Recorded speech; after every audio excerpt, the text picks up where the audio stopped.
South Korea's foreign ministry so far has a positive assessment of Seoul-Washington cooperation against North Korea's nuclear threat. According to Kwon Soa, a roadmap on dealing with the issue is expected to be further discussed by the two sides at the upcoming G20 meeting in Germany. The recent visit by U.S. Secretary of Defense James Mattis to South Korea, the phone talks between U.S. President Donald Trump and South Korea's acting President Hwang Kyo-ahn, as well as those between Foreign Minister Yun Byung-se and his U.S. counterpart Rex Tillerson, show how quickly Seoul and Washington's high-level strategic communication is advancing. That's what South Korea's foreign ministry said Thursday in its evaluation of the Trump administration's stance on the gravity of North Korea's provocations. Based on that, the ministry believes Seoul and Washington have started on the right foot when it comes to dealing with the North Korea nuclear issue so soon in the new Trump administration. We will speed up our concrete mediations to continue forming a detailed roadmap.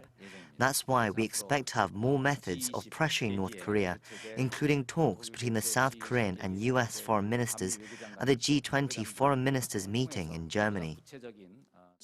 That was also how the ministry replied indirectly to U.S. Secretary of State Rex Tillerson's written comments on the need for secondary sanctions on those helping North Korea with its nuclear program, saying that while Seoul does expect more discussions, there is a general consensus on the threat.